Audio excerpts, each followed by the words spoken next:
Parole de Dieu quotidienne. Qui fixe la fin de l'homme? Il y a une autre question des plus importantes. C'est votre attitude envers Dieu. Cette attitude est cruciale. Elle détermine si, finalement, vous marcherez vers la destruction ou vers une belle destination que Dieu a préparée pour vous. À l'ère du règne, Dieu a déjà travaillé pendant plus de 20 ans. Et au cours de ces 20 ans, votre cœur a peut-être été un peu incertain au sujet de votre performance. Cependant, en son cœur, Dieu conserve un dossier réel et honnête pour tout un chacun d'entre vous. À partir du moment où les personnes commencent à le suivre et à écouter sa prédication, comprenant la vérité de plus en plus, jusqu'au moment où elles accomplissent leur devoir, Dieu a un dossier de toutes ces manifestations.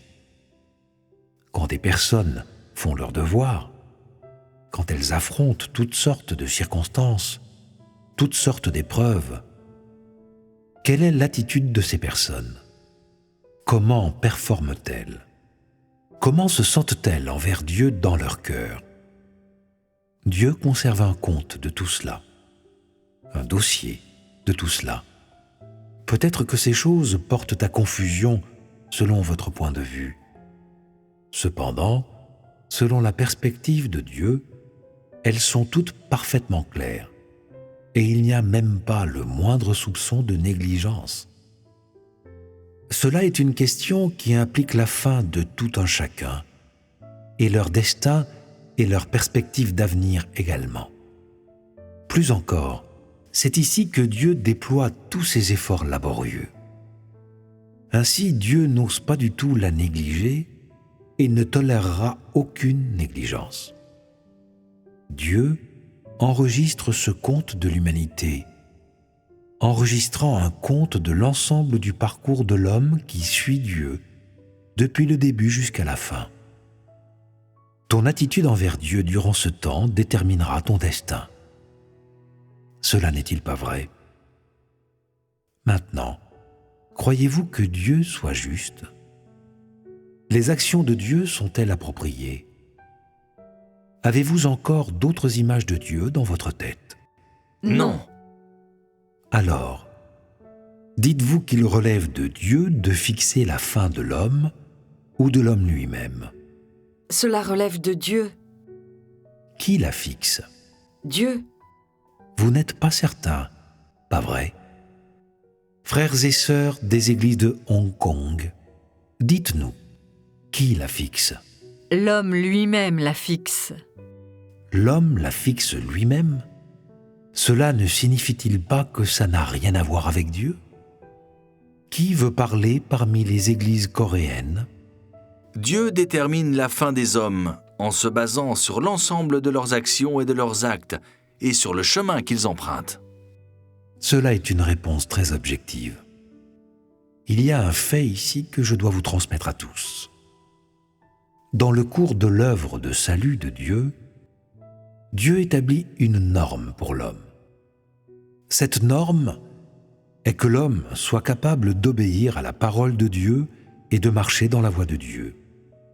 C'est cette norme qui est utilisée pour décider de la fin de l'homme. Si tu pratiques en conformité avec cette norme de Dieu, alors tu peux obtenir une bonne fin. Si tu ne le fais pas, alors tu ne peux pas obtenir une bonne fin. Donc, qui fixe cette fin, dis-tu? Ce n'est pas Dieu seul qui la fixe, mais plutôt l'homme et Dieu ensemble. Est-ce correct? Oui. Pourquoi? Parce que c'est Dieu qui veut activement participer à l'œuvre du salut de l'humanité et préparer une belle destination pour l'homme. L'homme est la cible de l'œuvre de Dieu. Et cette fin, cette destination, sont ce que Dieu prépare pour l'homme. S'il n'y avait pas de cible pour son œuvre, alors Dieu n'aurait pas besoin de faire cette œuvre. Si Dieu ne faisait pas cette œuvre, alors l'homme ne pourrait pas être sauvé. L'homme est la cible pour le salut. Et bien que l'homme soit du côté passif dans ce processus, c'est l'attitude de ce côté qui détermine si oui ou non Dieu aura du succès dans son œuvre pour sauver l'humanité. Si ce n'était de la direction que Dieu te donne, tu ne connaîtrais pas sa norme et tu n'aurais pas d'objectif. Si tu as cette norme, cet objectif, mais ne coopère pas, ne la mets pas en pratique, ne paie pas le prix, alors tu n'obtiendras toujours pas cette fin. Voilà pourquoi nous disons que cette fin ne peut pas être séparée de Dieu, ni être séparée de l'homme. Et maintenant, vous savez qui fixe la fin de l'homme.